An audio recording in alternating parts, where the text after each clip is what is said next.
मस्साजोगचे सरपंच संतोष देशमुख यांचं आधी अपहरण आणि नंतर हत्या करण्यात आली. पण त्यांचं अपहरण कधी, कोठे आणि कसं झालं? संतोष देशमुखांचं अपहरण करणारी लोक नेमकी कोण होती? ते कशावर आले होते? गजबजलेल्या टोल नाक्यावर त्यांनी संतोष देशमुखांना कसं उचललं? संतोष देशमुखांची गाडी लॉक असताना त्यांनी बाहेरून कशी उघडली? या सगळ्या प्रश्नांची उत्तरे आता समोर आलेली आहेत. कारण संतोष देशमुखांच्या गाडी चालकाने सगळा थरारक घटनाक्रम सांगितलाय. तोच फिल्मी घटनाक्रम या व्हिडिओतून उघडून पाहणार आहोत. दिवसा ढवळ्या गजबजलेल्या टोल नाक्यावर गाडीतून गुंड येत आहेत काय? एका सरपंचाच्या गाडीवर हल्ला करतायत काय? आणि अगदी 5 सेकंदातच त्यांना आपल्यासोबत घेऊन जात आहेत काय? आतापर्यंत केवळ चित्रपटात पाहिलेला हा थरारक घटनाक्रम बीडमध्ये घडलाय. संतोष देशमुखांच्या हत्येने संपूर्ण महाराष्ट्र हळहळलाय.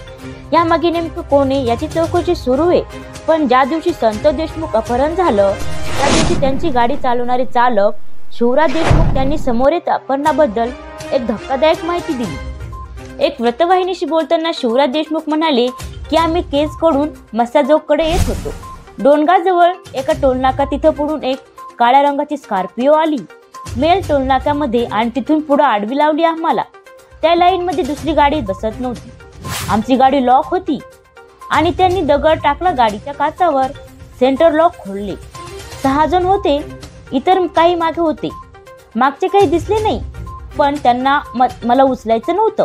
त्यांना फक्त संतोष देशमुखांनाच उचलायचं होतं. त्यांनी माझं सेंटर लॉक दगड खोललं. मला एक जणांनी धरलं आणि संतोष देशमुखांना 5 सेकंदातच उचलून नेलं. तिथंच त्यांनी देशमुखांना थोडी हारामारी केली. 5 सेकंदात काळ्या स्कॉर्पिओ त्यांना उचलून नेलं. गाडीत टाकताना सरपंच शुद्धीत होते.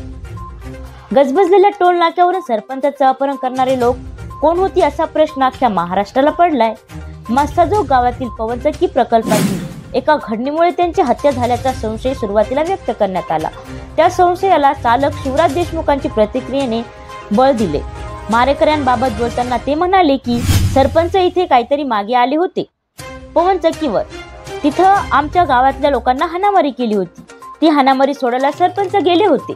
तर त्यांच्या मनात राग होता. संशयित आरोपींना पोलिसांना अटक केले. फरार आरोपींचाही पोलीस शोध घेत आहेत. पण प्रश्न हा उरतोय की हत्याकांडचा मागचा मास्टरमाइंड कोण होता? याबाबत तुम्हाला काय वाटतं? उत्तर कमेंट करून नक्की कळवा.